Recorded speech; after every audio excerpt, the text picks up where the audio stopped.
আদিকে খুঁজতে খুঁজতে বাদল বাড়ির ভেতরে যায়। সে লাইটগুলো অন করে দেয়। বাদল বলল, এই কি আদিব, তুমি এখানে কি করছো? আদি বলে, আমি তো দেখতে এসেছি। বাদল বলল, একা একা অন্ধকারে ভয় লাগে না? আদি বলে, না।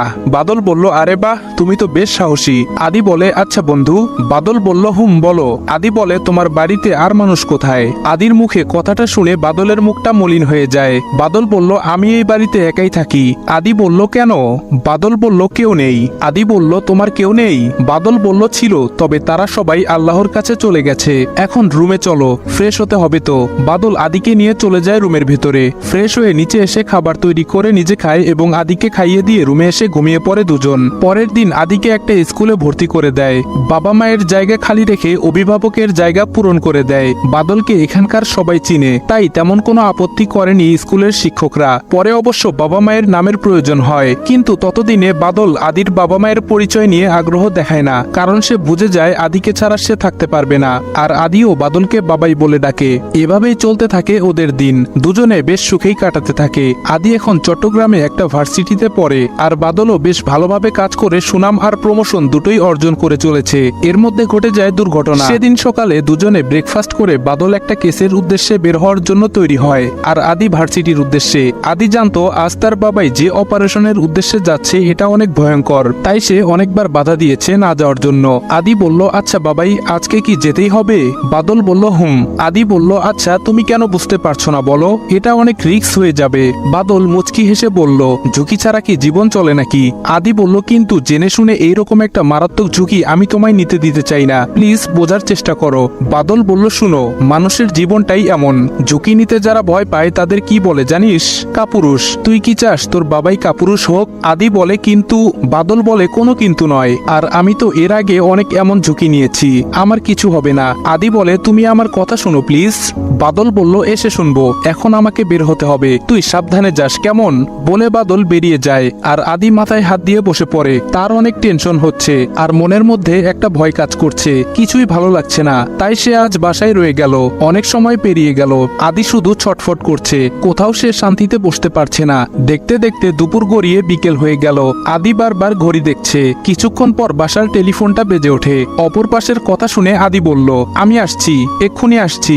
ফোনটা ফেলে দিয়ে আদি বেরিয়ে পড়ে বাইক নিয়ে। হাসপাতালের সামনে এসে বাইকটা থামায় সে। এখানে বেশ ভিড় জমে আছে। সাধারণ জনগণের থেকে সাংবাদিকের সংখ্যা অনেক বেশি। সবার ভিড় ঠেলে আদি ঢুকে যায় ভেতরে। কেবিনের বাহিরে আরো অনেক সাংবাদিক আছে, সাথে আছে পুলিশ, আর্মি, প্রশাসনের অনেক লোক। আদিকে দেখে দুজন লোক ওর কাছে এসে জিজ্ঞেস করে, তুমি আদিব? আদি বলে, ওরা আদির সাথে টুকটাক কথা বলে। এর মধ্যে ভেতর থেকে ডাক্তার বের হয়। ডাক্তার বলে, আপনাদের মধ্যে আদিবকে? আদি বলে, আমি ডাক্তার। বাবাই ঠিক আছে তো? কি হলো, চুপ করে আছেন কেন, বলুন কিছু। ডাক্তার বলল, আপনি ভেতরে যান। ডাক্তার বলতে দেরি হয়, কিন্তু আদি ডাক্তারকে ঠেলে ভেতরে ঢুকতে দেরি হয় না। ভেতরে ঢুকে দেখতে পায় তার বাবাইকে। আদিকে দেখে বাদল তার মুখ থেকে অক্সিজেন মাস্ক খুলে ফেলে। বাদল বলে, আদি? আদি বলে, খুব শান্তি লাগছে এখন, তাই না? বাদল বলল, রাগ করিস না বাবা। আদি বলল, আমার কোনো কথাই তো তুমি শোনো না। বাদল বলল, দেখ বাবা, আমি বলে বেরিয়েছিলাম এটাই আমার লাস্ট কেস, আর দেখ এটাই হলো। আদি বলল, বেশি বুঝো তুমি। বাদল বলল, আদি আর বাদল এভাবে অনেক কথা বলে। বাদল আদিকে অনেক কিছু বোঝায়, নিজের সবকিছু অনেক আগেই আদির নামে করে দিয়েছিল, তাই এখন আর নতুন করে দেওয়ার কিছু নেই। বাদল বলল, আদি, আমার একটা ইচ্ছে পূরণ করবি বাবা? আদি বলল, একটা ইচ্ছে? তুমি তো আমায় সেই ছোট্টবেলায় অনাথ করিয়ে এনেছিলে, তারপর থেকে তো আমার সব ইচ্ছে পূরণ করেছো বাবাই, তাহলে এমন ভাবে কি করে আবদার করতে পারো? বাদল বলল, আদি, আমার তো সময় শেষ। আদি বলল, একদম চুপ, কোনো কথা বলবে না, কিছু হবে না তোমার। বাদল বলল, আচ্ছা ঠিক আছে, তোর কথা মানলাম, কিন্তু যদি হয়ে যায় তাহলে আমার ইচ্ছেটা রাখবি। আদি বলল, আবার? বাদল বলল, বল না বাবা। আদি বলল, ঠিক আছে বলো। বাদল বলল, তুই জানিস আমি যে পদটায় আছি সেটা কার? আদি বলল, তোমার পদ তোমারই হবে। বাদল বলল, না। আদি বলল, না মানে? তাহলে কার? বাদল বলল, আমার বাবাইয়ের। আদি বলল, তাহলে তো হয়েই গেল। বাদল বলল, তবে একটা কথা আছে যেটা তোকে কোনোদিন বলিনি, জানিস? আদি বলল, কি কথা? বাদল বলল, বাবাইও না আমার নিজের বাবা ছিল না। আদি বলল, কি? বাদল বলল, উনিও আমাকে কুড়িয়ে পেয়েছিলেন, আমাকে এনে নিজের ছেলের মতো মানুষ করেছেন। বাদলের কথা শুনে আদি পুরো অবাক হয়ে আছে। সে আদির কোনো উত্তরের অপেক্ষা না করে আবার বলা শুরু করলো, তুই জানিস আমি কেন বিয়ে করিনি? আদি বলল, কেন? বাদল বলল, কারণ আমার বাবাই যখন আমাকে কুড়িয়ে পায় তখন তিনিও অবিবাহিত ছিলেন। আমাকে পাওয়ার পর উনি আমাকে নিজের ছেলে বলে পরিচয় দেন, আর কোনোদিন বিয়ের কথা চিন্তা করেননি। আদি বলল, কি বলছো এসব? বাদল বলল, সেদিন তোকে পাওয়ার পর আমার নিজের অতীত মনে পড়ে যায়, সেজন্যই তোকে আঁকড়ে ধরে বাঁচতে চেয়েছি, ঠিক আমার বাবাইয়ের মতো। আদি বলল, আমি তো তোমার কথার মাথামুন্ডু কিছুই বুঝতে পারছি না। বাদল বলল, বুঝতে হবে না, এখন তুই আমাকে কথা দে, আমি চলে যাওয়ার পর আমার দায়িত্বটা তুই নিবি, একজন সৎ ও সাহসী আর্মি অফিসার হয়ে দেশের সেবা করবি। কথাটা শুনে আদির মাথায় আকাশ ভেঙে পড়ে, কারণ ওর স্বপ্ন ছিল অন্য কিছু। সে চেয়েছিল পড়াশোনা শেষ করে বিজনেসে মন দেবে, একজন নামকরা বিজনেসম্যান হবে, তারপর বিজনেসের জগতে সে দেখা করবে তার বাবা আর ভাইয়ার সাথে। কিন্তু সে কোনোদিন তার এই ইচ্ছের কথাটা মুখ ফুটে বলেনি কারো কাছে। যদি বলতো তাহলে হয়তো বাদল তাকে এমন দায়িত্ব দিত না, বরং তার জন্য বিজনেসের ব্যবস্থা করে রেখে যেত। আদি নিজের ভাবনায় ডুবে গেছে, আর এতটা ডুবে গেছে যে বাদলের ডাক তার কান অব্দি পৌঁছায়নি। বেডের উপর থাকা আদির হাতের উপর কারো হাত পড়ায় তার ধ্যান ভঙ্গ হয়, আর সে চমকে ওঠে। আদি বাদলের দুই কাঁধে হাত দিয়ে ডাকতে থাকে, বাবাই, কিন্তু এতক্ষণে তার বাবাই তাকে ছেড়ে চলে গেছে। ঘটনা আদি বুঝতে পেরে জোরে চিৎকার করতে থাকে, বাবাই বাবাই বলে। আদির চিৎকার শুনে বাইরে থেকে ভেতরে ছুটে আসে ডাক্তার। ডাক্তার বলে, দেখি সবাই সরে দাঁড়ান। আদি বলল, ডাক্তার, বাবাইকে ডেকে দিন, উঠতে বলুন প্লিজ। ডক্টর হাতটা চেক করে বলে, শি ইজ নো মোর। আদি এবার পাথর হয়ে যায়। বাদলকে হাসপাতাল থেকে রিলিজ করানোর পর তার অন্তিম কাজ শেষ করে সবাই ফিরে যায় যার যার কাজে। দুজন অফিসার আসে আদির কাছে, তারা জানে আদি কে আর দুজনের কি সম্পর্ক।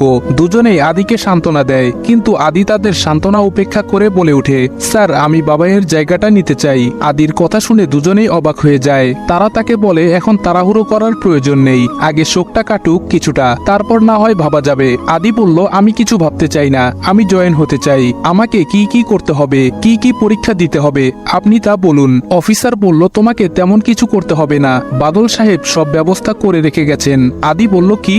অফিসার বলল, তবে তোমাকে ট্রেনিং করতে হবেই, এটা সবাইকে মেনে চলতে হয়। আদি বলল, আমি রাজি। শুরু হয়ে যায় আদির নতুন পথ চলা। নিজের সুপ্ত স্বপ্ন নিজের ভেতরেই কবর দিয়ে দেয় সে। কেউ জানতে পারেনি ওর সেই স্বপ্নের কথা, আর ভবিষ্যতে জানার পথগুলো আজ সে বন্ধ করে দিল। শুরু করলো নতুন জীবন। কথাগুলো বলতে বলতে আদির চোখে পানি চলে আসে। তা দেখে মিজান সাহেব এগিয়ে এসে আদির কাঁধে হাত রাখেন। মিজান সাহেব বলল, কেঁদো না বাবা, কেন কাঁদছো? তুমি তো তোমার বাবাইয়ের ইচ্ছে পূরণ করেছো। হয়তো সে তোমার মুখ থেকে জীবিত অবস্থায় শুনতে পায়নি তোমার কথা, কিন্তু তাতে কি হয়েছে? তুমি তো তার ইচ্ছে পূরণ করেছো। আদি একটা দীর্ঘশ্বাস ফেলে নিজের চোখের পানিটা গড়িয়ে পড়ার আগেই মুছে নেয়। মিজান সাহেব বলল, তার মানে তোমরা গত 3 পুরুষ ধরে রক্তের সম্পর্ক ছাড়াই একই প্রফেশনে আছো আর একই ভাবে। আদি একটা দীর্ঘশ্বাস ফেলে বলে, মিজান সাহেব বলল, বেশ মজার কিন্তু ব্যাপারটা। আচ্ছা, তোমার কি আজও নিজের পরিবারের সাথে দেখা হয়নি? আদি বলল, না, গত হয়ে যাওয়া 14 বছরে আমি কখনো ঢাকা যাইনি। মিজান সাহেব বলল, ওহ আচ্ছা। আদি বলল, আঙ্কেল, আমাকে বের হতে হবে, পরে এক সময় আপনার সাথে আড্ডা দেব, কেমন? মিজান সাহেব বলল, আচ্ছা ঠিক আছে। আদি বেরিয়ে যায় হোটেল থেকে, আর মিজান সাহেব বসে বসে ভাবতে থাকেন আদির বলা কথাগুলো। ওনার একবার ইচ্ছে হয় আফজাল সাহেবকে, মানে আদির বাবাকে, এই সুখবরটা দিতে। উনি আদির খোঁজ পেয়েছেন, কিন্তু পরক্ষণেই আদি বারণ করে গেছে ভেবে আর বলে না। কি অদ্ভুত ব্যাপার, গত 3 পুরুষ ধরে একই ঘটনা কাকতালীয়ভাবে ঘটে গেল। আচ্ছা, আদির জীবনটাও কি এভাবেই যাবে, নাকি কাকতালীয় ব্যাপার আর ঘটবে না? এগুলো ভাবতে ভাবতেই দরজায় কেউ নক করলে মিজান সাহেব ভাবনার জগৎ থেকে বেরিয়ে আসেন। মিজান সাহেবের সাথে আদির পরিচয় হয়েছে প্রায় 2 বছর হতে চলল। এর মধ্যে দুজন অনেকবার দেখা করেছে, কথা বলেছে। আজ 2 দিন হলো মিজান সাহেব চট্টগ্রাম থেকে ঢাকা ফিরেছেন। এতদিন সেখানেই ছিলেন। মিজান সাহেব নিজের কম্পিউটারে কিছু একটা করছিলেন, এমন সময় ওনার ফোনটা বেজে ওঠে। মিজান সাহেব বলল, হ্যালো। আদি বলল, হ্যালো আঙ্কেল। আঙ্কেল বলল, হ্যাঁ বলো আদি, কি খবর? আদি বলল, খবর ভালো, আপনি কেমন আছেন? আঙ্কেল বলল, আমিও মোটামুটি ভালো আছি। তা হঠাৎ কি মনে করে? তুমি তো কখনো নিজে থেকে কল দাও না। আদি বলল, আঙ্কেল, আপনার একটা সাহায্য আমার প্রয়োজন। আঙ্কেল বলল, কি সত্যি? আমি ঠিক শুনছি তো? আদি বলল, আঙ্কেল। আঙ্কেল বলল, তা বলো তোমার আঙ্কেল তোমাকে কিভাবে সাহায্য করতে পারে? আদি বলল, আঙ্কেল, আমায় একটা বিশেষ কাজে ঢাকা আসতে হবে। আঙ্কেল বলল, ওহ সে তো ভালো কথা, কিন্তু তুমি না বললে তুমি জীবনে কোনোদিন ঢাকা আসতে চাও না?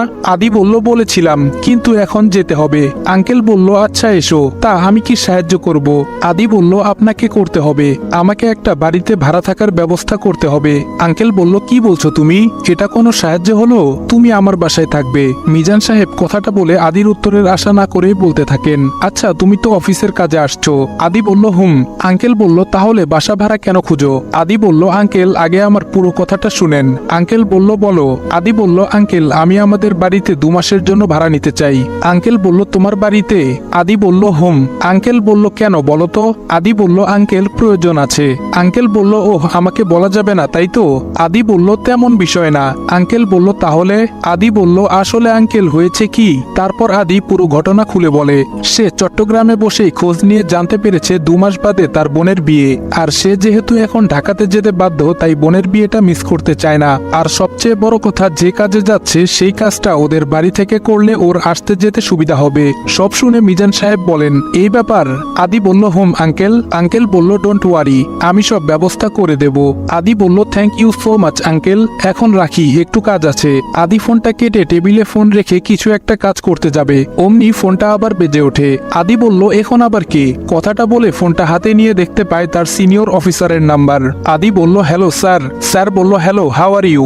আদি বলল I am fine sir. Sir বলল ওকে গুড, তুমি আসছো তো ঢাকা? আদি বলল ইয়েস স্যার। স্যার বলল গুড, এখানে তোমার থাকা খাওয়ার সব ব্যবস্থা করে রাখছি। আদি বলল স্যার। স্যার বলল হুম বলো। আদি বলল আমার জন্য আপনাকে কিছু করতে হবে না। স্যার বলল মানে? আদি বলল আমি ব্যবস্থা করে রাখছি স্যার। তারপর আদি তার স্যারকে সবকিছু খুলে বলে। 3 দিন পর আদি চট্টগ্রাম থেকে ঢাকার পথে পাড়ি জমায়। তারপর কি হলো তা তো আমাদের সকলের জানা। মিজান সাহেব এতক্ষণে এক নাগারে কথাগুলো বলে গেছেন, আর উপস্থিত সবাই তা শুনছে। ভাইয়া বলল আচ্ছা আঙ্কেল, আপনি কেন এত বড় সত্যিটা আমাদের থেকে লুকিয়ে রাখলেন? মিজান সাহেব বলল আশরাফ, আমি বলতে চেয়েছিলাম কিন্তু আদিব বারণ করে রেখেছে। ভাইয়া বলল আদি বারণ করলো আর আপনিও আমাদের থেকে লুকিয়ে রাখতে পারলেন? মা বলল যা হওয়ার তা হয়ে গেছে, এখন আর রাগ দেখিয়ে কি লাভ। বাবা বলল হুম, তোর মা ঠিকই বলেছে, এখন এসব বাদ দে। মিজান সাহেব বলল আর সবচেয়ে বড় কথা হলো আদি তো সিক্রেট মিশনে আছে, আমি কি করে বলি বলতো? নিশি বলল ওরে বাবা, এতদিন ধরে একই বাড়িতে থেকে আদি ভাইয়া সিক্রেট মিশন পরিচালনা করছে আর আমরা কিছুই বুঝলাম না। নিশির মুখে হঠাৎ এই কথা শুনে সবাই অবাক হয়ে ওর দিকে তাকায়। এর মধ্যে থাকা অনেকেই আবার ওর কথাকে যুক্তিসঙ্গত মনে করে মাথা দোলায়। নিশি বলল অবশ্য আমি প্রথম থেকে এখানে ছিলাম না, যদি থাকতাম তাহলে আরো আগেই বুঝে যেতাম। সুজন বলল হুম বুঝতেন তো, আপনি তো এখনই বুঝে গেছেন, ইয়া বড় বড় গুন্ডা আপনাদের বাড়িতে বসে আছে, কি সুন্দর বুঝলেন আপনি। নিশি কিছু বলতে যাবে তার আগেই ওর বাবা ওকে থামিয়ে দেয়। সুজন বলল আপনারা তো এটাও জানতেন না যে আরো আগে থেকেই আরেকজন আপনাদের বাড়িতে থেকেই এই কাজে জড়িত? ভাবি বলল মানে? সুজন বলল আমি আপনাদের বাড়ির পুলিশ অফিসারের কথা বলছি। ভাবি বলল ওহ। সুজন বলল আপনাদের মেয়ে একজন পুলিশ অফিসার, আপনারা সেটাই জানতেন না, খোঁজ রাখেননি, আপনারা খোঁজটা রাখেন কি বলবেন? সুজন একাই বকবক করে যাচ্ছে, ওর কথার উত্তর কেউ দিচ্ছে না, সবাই চুপচাপ দাঁড়িয়ে আছে। আসলে কারো বলার কিছুই নেই, ছেলেটা যা বলছে সব ঠিক বলছে। তাদের কথার মাঝখানেই ডক্টর আদির কেবিনে ঢুকে যায় এবং কিছুক্ষণ বাদে বেরিয়ে আসে। মা বলল ডক্টর কি অবস্থা আমার ছেলের? ডক্টর বলল দেখুন অবস্থা আগের মতোই, 24 ঘন্টা না যাওয়া পর্যন্ত কিছু বলা যাচ্ছে না। এই বলে ডাক্তার এখান থেকে চলে গেলেন। সুজন বলল আপনারা তো এখানে থাকবেন বলেই মনে হয়, থাকুন, আদির জ্ঞান ফিরলে আমাদের ইনফর্ম করে দিবেন। আমরা বের হলাম বলে সে বাকিদের ইশারা করে এগোতে বলে নিজে আবার পিছিয়ে গেল। সুজন বলল রাতুল। রাতুল বলল ইয়েস স্যার।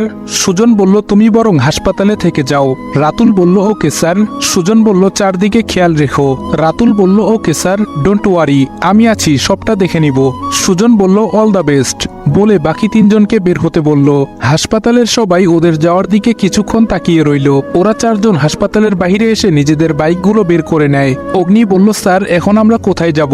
সুজন বলল অফিসে। নীরব বলল অফিসে? সুজন বলল হুম। আয়াস বলল স্যার এখন যদি মিস্টার চৌধুরী সবটা জেনে যায় তাহলে কি হবে? আয়াসের কথা শুনে সবাই ওর দিকে তাকায়, ব্যাপারটা ওরা এতক্ষণ ভেবে দেখেনি। সুজন বাইকে বসে গেছিল, সে বাইক থেকে নেমে আবার আয়াসের সামনে এসে দাঁড়ায়। সুজন বলল তোমার কি মনে হয় আয়াস, আমরা হাসপাতালে ওপেনলি সবার সামনে সবটা বলে দিলাম, আর এই খবরটা মিস্টার চৌধুরীর এখনো জানা বাকি রয়ে গেছে? সুজনের কথা শুনে সবাই অবাক হয়ে যায়। অগ্নি বলল স্যার কি বলছেন, তাহলে তো সমস্যা হয়ে যাবে তাই না? সুজন বলল যা হবে দেখা যাবে, এখন সবাই চলো অফিসে। বাড়ির সবাই হাসপাতালে অপেক্ষা করছে আদির জ্ঞান ফিরার। চলুন দেখে আসি আরসি আঙ্কেল কি করছেন। নিজের কেবিনে ঢুকে একটা দরকারি জিনিস খুঁজে পাচ্ছেন না রউফ চৌধুরী, আর সেটাই খুঁজে চলেছেন তিনি মনোযোগ দিয়ে। ঠিক তখনই উনার ফোন ফোনটা বেজে ওঠে। অপর পাশের কথা শুনে তিনি বললেন, আমি এক্ষুনি আসছি। ফোনটা কেটে তিনি বেরিয়ে গেলেন হাসপাতালের উদ্দেশ্যে। আপনারা হয়তো ভাবছেন মিস্টার চৌধুরী হয়তো আদিবের কাছে যাচ্ছে, কিন্তু না, উনি যাচ্ছেন ওনার ছেলের কাছে, মানে রাফসান চৌধুরীর কাছে। চৌধুরী সাহেব হাসপাতালে ঢুকে সোজা চলে যান ছেলের কাছে। কোমা থেকে বেরিয়ে এসেছে রাফসান। আজকে মিস্টার চৌধুরী ভীষণ খুশি। উনি কথা দিয়েছিলেন ছেলে সুস্থ হওয়ার আগেই তাকে খুঁজে বের করবেন যে তার ছেলের এই অবস্থার জন্য দায়ী, কিন্তু পারেননি। তার আগেই রাফসান ঠিক হয়ে গেছে। নিজের মনে মনে কথাগুলো ভেবে চলেছেন মিস্টার চৌধুরী। এমন সময় পেছন থেকে কেউ একজন বলে ওঠে,